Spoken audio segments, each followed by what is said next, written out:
Lectura del Santo Evangelio según San Mateo, capítulo 17, versículos del 1 al 9. Jesús tomó a Pedro, a Santiago y a su hermano Juan y los llevó aparte a un monte elevado. Allí se transfiguró en presencia de ellos. Su rostro resplandecía como el sol y sus vestiduras se volvieron blancas como la luz. De pronto se les aparecieron Moisés y Elías, hablando con Jesús. Pedro dijo a Jesús: Señor, qué bien estamos aquí. Si quieres, levantaré aquí mismo 3 carpas, una para ti, otra para Moisés y otra para Elías. Todavía estaba hablando cuando una nube luminosa los cubrió con su sombra, y se oyó una voz que decía desde la nube: Este es mi Hijo muy querido, en quien tengo puesta mi predilección. Escúchenlo. Al oír esto, los discípulos cayeron con el rostro en tierra, llenos de temor. Jesús se acercó a ellos y tocándolos les dijo: Levántense, no tengan miedo. Cuando alzaron los ojos, no vieron a nadie más que a Jesús solo. Mientras bajaban del monte, Jesús les ordenó: No hablen a nadie de esta visión hasta que el Hijo del Hombre resucite de entre los muertos. Palabra de Dios. Gloria a nuestro Señor Jesucristo. Interesada, generosa y servicialmente, Miguel de Palermo. ¿Cómo te va, Miguel? Buen día, bienvenido y gracias, ¿Qué tal, Fabián? Todo muy bien, realmente. Interesante esta lectura, ciertamente, ¿no? Para este segundo domingo de Cuaresma. Sí. Y en él vemos algo, es conocida desde ya, pero siempre hay que poner un acento, no nuevo, ¿no? Pero un acento que muchas veces no lo recordamos del todo y que bueno, particularmente en este tiempo tan especial, ¿no? Sí. Es el tiempo en el cual caminamos cuaresmalmente para conocer bien la santidad. Santidad sin la cual nadie verá al Señor. Sí. Aquí en este pasaje, por ejemplo, que vos terminas de leer, Fabián, vemos a Juan, Pedro y Santiago viendo al Señor, y lo van a ver de una manera que realmente va a sorprender. Lo va a sorprender a ellos, para empezar, naturalmente va a sorprender a todo lector del Evangelio, porque de pronto se nos manifiesta un Jesús glorioso, un Jesús transfigurado, un Jesús que es el Jesús real, ¿no es cierto? Sin por eso dejar de advertir con claridad que el Jesús que conocían los discípulos era también el Jesús que realmente había asumido nuestra naturaleza, aquel que siendo Dios por naturaleza primera, que nunca pierde por supuesto porque es Dios eterno por los siglos de los siglos, sin embargo, en el tiempo asume la naturaleza humana para asumirse como hombre y como hombre también trasladarnos a la misma eternidad que tiene Dios, que quiere igualar, quiere compartir, quiere con nosotros que su naturaleza sea también en nosotros y por nosotros imagen y semejanza suya. Por ejemplo, fíjate, dice, no, llevó a Juan, Pedro y Santiago. Bien, estos 3 terminan siendo privilegiados, Miguel. Digo, porque no es poca cosa que Jesús te señale, te llame, te marque, te invite, ¿sí? Y te elija por sobre el resto. Y vos fíjate que siempre, en ocasiones muy especiales, habitualmente el Señor elige a estos 3, Juan, Pedro y Santiago. Cuando es la curación de la hija de Jairo, él, con los únicos que ingresó al recinto donde estaba la niña, a la que finalmente resucitó, fue precisamente Juan, Pedro y Santiago. Y si uno va de alguna manera a tratar de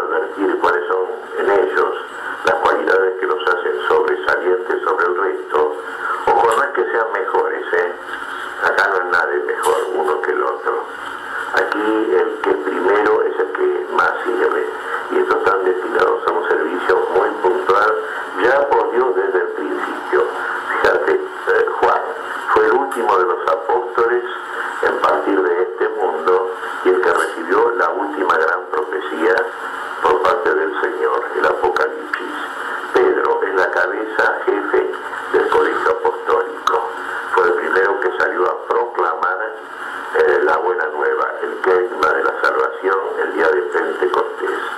Santiago, en este caso el mayor, el hermano de Juan, hijo de Zebedeo, bueno, fue el primero de los apóstoles en morir mártir y murió en Jerusalén por gestión y por persecución de Herodes. Aquí tuvieron una asignación muy particular estos tres, y estos tres entonces también recibieron de parte del Señor una visión que realmente podríamos llamar, sí, escatológica también, porque esta figura que se les va a mostrar por parte del Señor es la figura definitiva, ¿no? La transfiguración, Sí. la figura del Señor en gloria, que es la prenda también, y es un adelanto de lo que será también en nosotros. Y con una condición inclusive, fíjate, ¿no?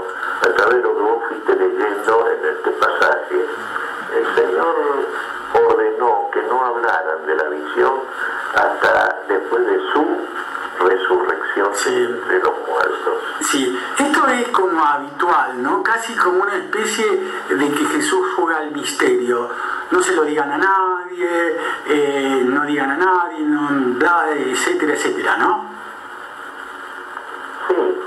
Muchas veces suele suceder esta escena. Guárdenlo, compártanlo en secreto. Fabián, pasa una cosa, en Jesús muchas veces, a veces llama la atención, ¿no? Sí. Cuando produce un signo, un milagro, algo que es lo que más llama la atención a la muchedumbre, a la gente que está contemplando la situación. Bueno, precisamente lo que más llama la atención es que de pronto Jesús haga andar a un paralítico, haga ver a un ciego, limpia a un leproso. Sí. La palabra en general no llama tanto la atención. Sin embargo, el Señor prioriza siempre la palabra. Quiere que la fe, y esto es un dogma, podríamos decir, sea la que engendre, o sea engendrada por la palabra. Sí. Por eso el Señor quiere que se lo escuche. Él es la palabra encarnada. Y el éxito de la predicación del Evangelio es precisamente a partir de la palabra.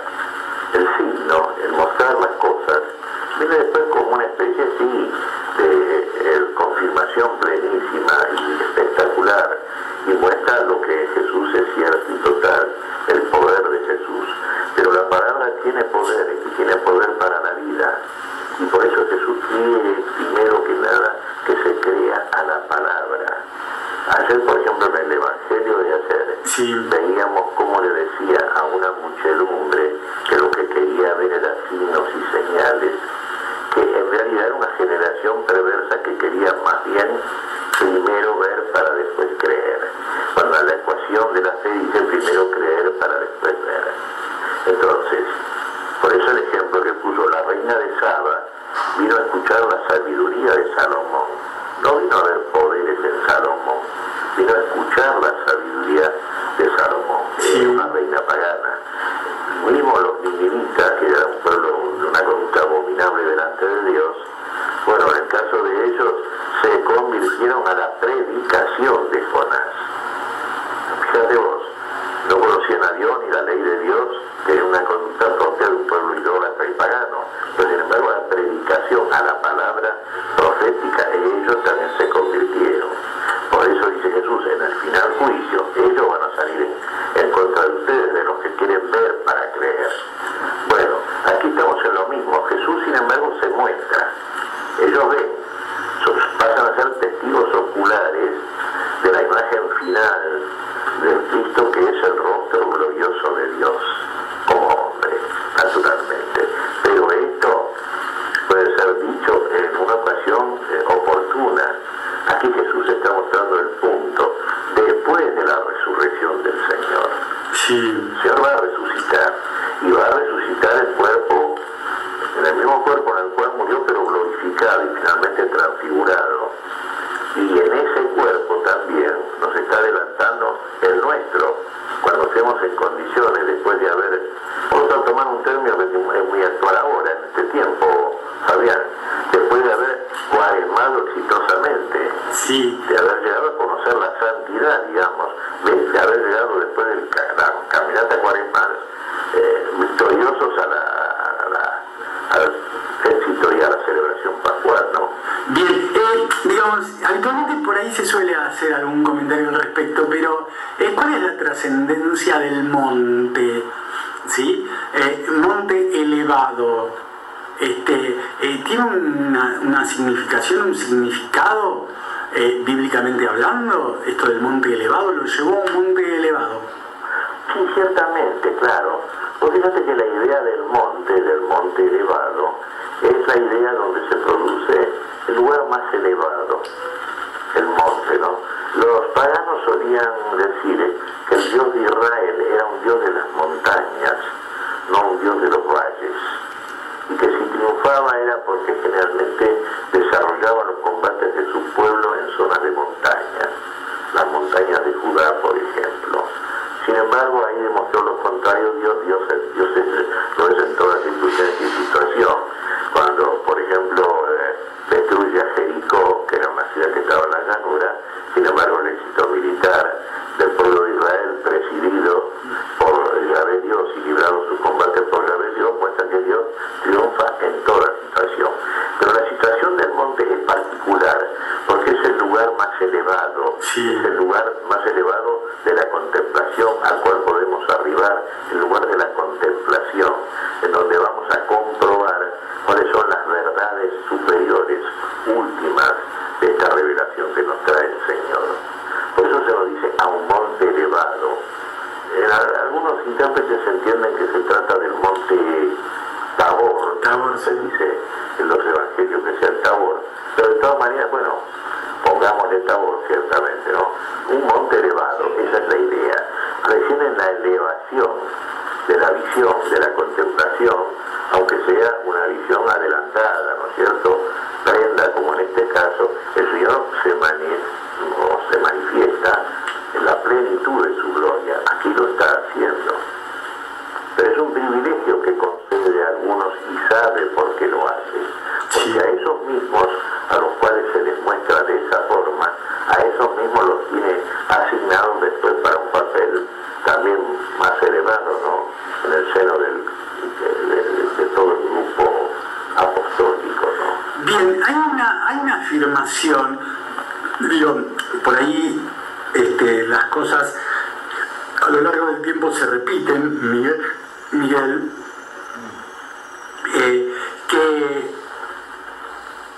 que la he repetido a lo largo de los años. Alguna vez me quedó grabado frente a este texto de la Transfiguración una frasecita en una homilía que decía: qué bien que estamos aquí, ¿sí? Y quien llevaba adelante esta homilía decía, bueno, una actitud burguesa, porque no hay que estar cómodos, porque el Señor te llama a moverte, a movilizarte, etcétera, etcétera. Pero con el correr de los años, esto lo había escuchado en una homilía, con el correr de los años también pensé algo así como: qué bien que estamos aquí, qué bien que estamos aquí con vos, Señor, qué bien que estamos aquí en Él, Señor. ¿Cómo tomar qué bien estamos aquí, Miguel? Qué bien que estamos aquí, dice Pedro. Te usaré hagamos 3 carpas, etcétera, ¿no? Y claro que están bien ahí, es donde mejor están. ¿Sabes por qué?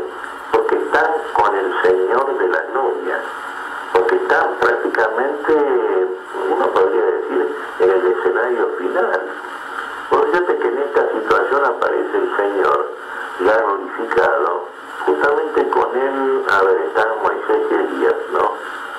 Alguna vez dijimos que estos de alguna manera figuran la ley y los profetas. Se puede decir que también es eso, sí. El testimonio a propósito de Jesús. A nivel veterotestamentario, los que dan testimonio del Mesías son precisamente Moisés a través de la ley y Elías a través de la profecía. Sí, está completo el conjunto, ¿no? Y evidentemente, estando en esa situación, y nosotros diríamos lo mismo, Fabián, qué bien que estamos aquí. Pero ¿sabemos que estamos bien? Porque estamos en el lugar de la llegada, pero hay que llegar a ese lugar. Sí. Aquí el Señor los llevó consigo a un monte alto, pero después van a tener que bajar, y después van a tener que trepar ellos, y la trepada es la equivalencia a la caminata cuaresmal y a todo el trámite que tenemos que hacer desde el punto de vista de una vida cristiana que va a durar todo nuestro peregrinaje mientras estamos en este mundo, en este tiempo y en este cuerpo.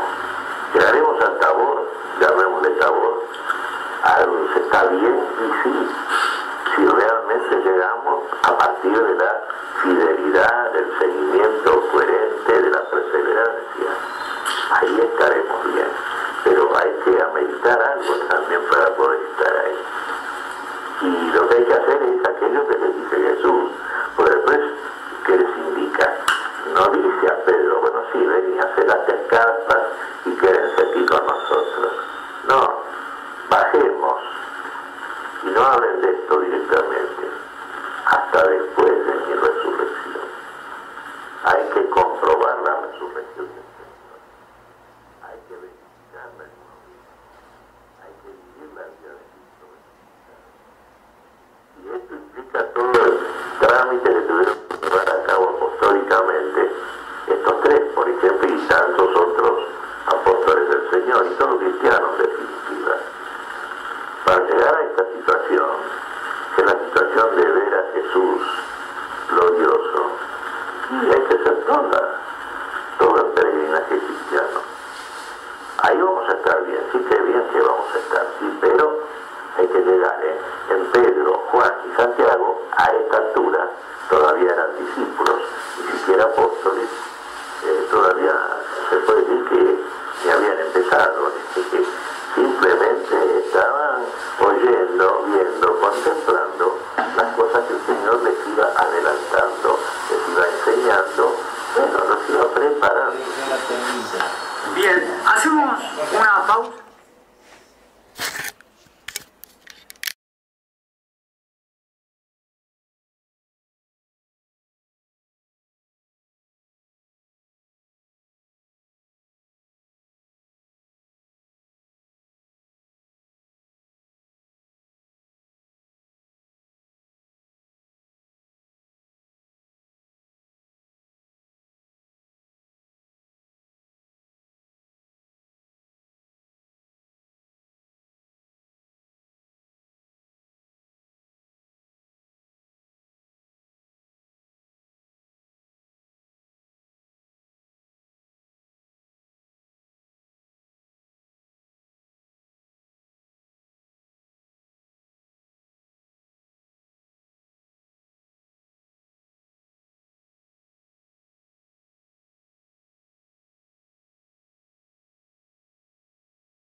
Qué bueno es estar aquí, dice Pedro. Sí, claro, lo que venimos comentando justamente.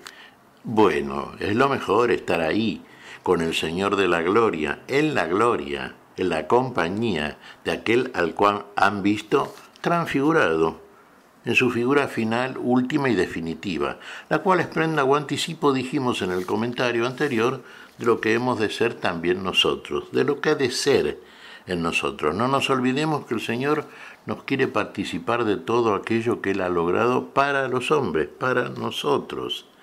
Lo que ha logrado, lo que ha recuperado es la vida la tenemos ahora por la fe, como prenda nos ha mostrado la figura última de la gloria, de la cual es ya Él portador, y de la cual vamos a ser también partícipes nosotros. Qué bueno es estar aquí, claro, bien habla Pedro, pero, como comentamos, sí, hay que hacer toda una tarea, hay que llegar a esa situación, realmente. La fidelidad, la paciencia, la perseverancia, el seguir fielmente al Señor. Ahora que estamos en este tiempo de Cuaresma, lo podemos verificar esto. La Cuaresma vamos, dijimos siempre, conociendo la santidad. Y finalmente llegaremos a esa santidad. La carta a los Hebreos nos dice, sin santidad nadie verá al Señor. Y precisamente la idea es ver al Señor como lo están viendo en este caso Juan, Pedro y Santiago. Y de pronto parece que aparece una nube luminosa y se oye la voz del Padre Celestial. Fijémonos, hermanos queridos, qué testimonio, Estamos viendo a Jesús, al Maestro, con aquellos que dieron testimonio de Él en el Primer Testamento. Dijimos, de alguna manera, figurados en Moisés y en Elías, la ley y los profetas, que daban testimonio de Jesús, manifiestamente. Pero ahora aparece el testimonio mayor, definitivo, el testimonio de Dios. El Padre habla y aparece la voz del Padre en el momento en que, Pedro dice que bueno que es estar aquí, hagamos 3 carpas. Y aquí la voz del Padre aclara algo. Este es mi Hijo. Fíjense que cuando los 3 discípulos de Jesús, que en ese momento, atemorizados, cayeron rostro en tierra, se levantaron, no vieron nada más que a Jesús.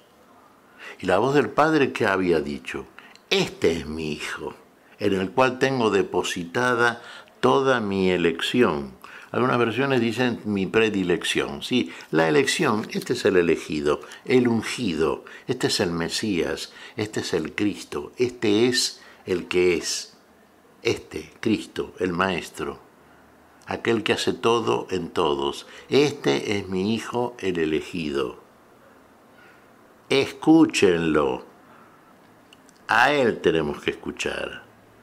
Habíamos dicho que lo que quiere el Señor, cuando les recomienda a los discípulos, al bajar con ellos del monte, que no hablen a nadie de la visión que habían tenido, sino después de la resurrección de Él.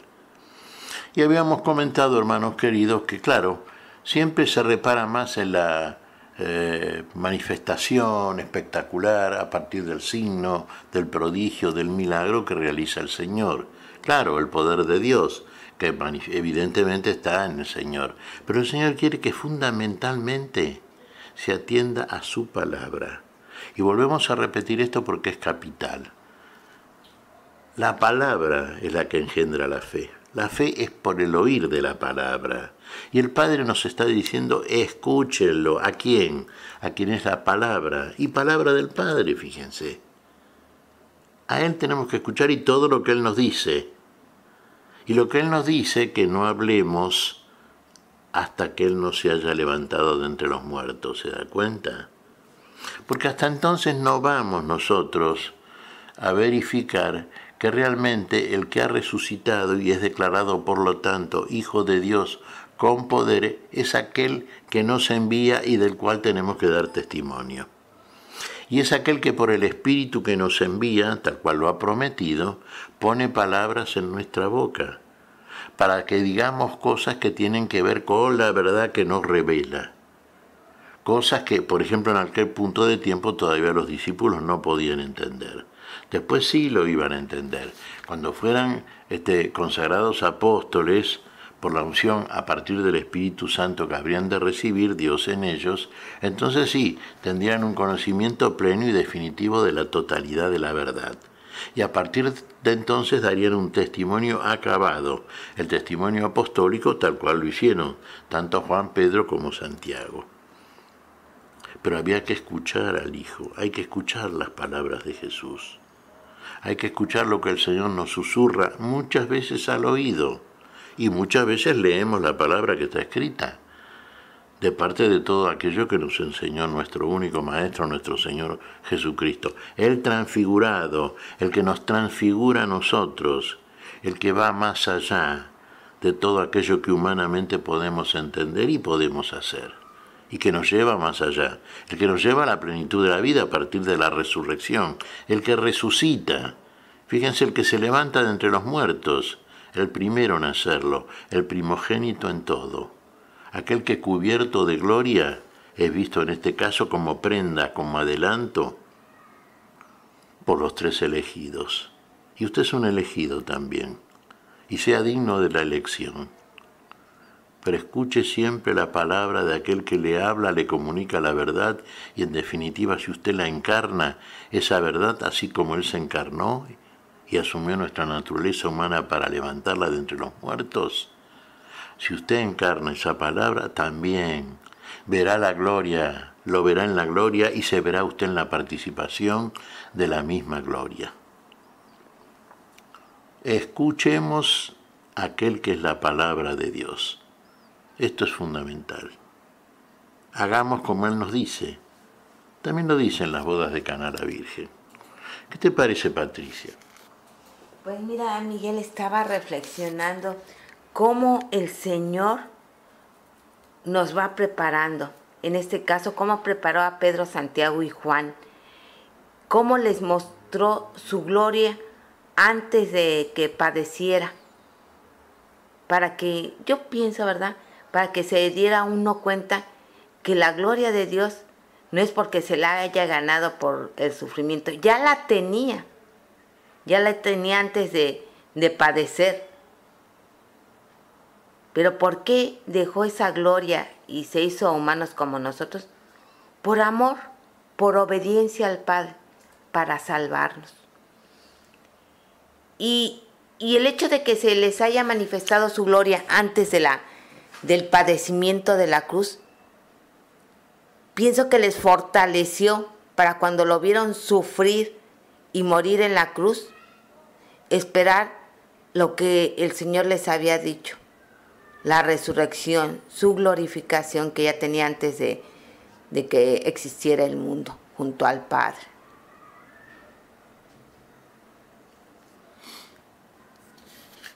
Efectivamente, Patricia, fíjate que en la oración sacerdotal que leemos en el capítulo 17 del Evangelio de San Juan, el mismo Jesús, en oración al Padre precisamente, dice: Padre, yo te he glorificado en la tierra, glorifícame tú ahora con la misma gloria que tenía antes que el mundo fuera. Efectivamente, aquel que es la gloria de Dios, aquel que es el rostro de la gloria de Dios, aquel que tenía la gloria, como bien vos apuntás, como Dios, evidentemente ha de ser glorificado como hombre, porque como hombre glorificó al Padre. Tenemos que glorificar a Dios nosotros, siempre decimos, nuestra tarea es honrar y glorificar al Señor. Bueno, si somos capaces de hacerlo, el Señor ha de honrarnos y glorificarnos a cada uno de nosotros. Así como Él fue glorificado como hombre, y así lo ven aquí los discípulos. ¿Qué te parece si agradecemos al Señor? Muy bien, Miguel. Te damos gracias, Padre Celestial, en el nombre santo de nuestro Señor Jesucristo. Te damos gracias, Padre, te pedimos perdón por nuestras faltas. Señor, pedimos tu bendición para este día. Pedimos tu Espíritu de gloria, Señor, tu Espíritu que nosotros nos transforma y nos conduce a la figura última que nos adelantas tú, Señor, la figura de tu gloria que quieres participar con nosotros. Y eso esperamos y lo esperamos en vos, Señor, y sabemos que tú cumples generosamente todo aquello que prometes y finalmente haces. En tu nombre lo creemos y lo pedimos. Por Jesucristo, Señor nuestro. Amén y amén. Amén.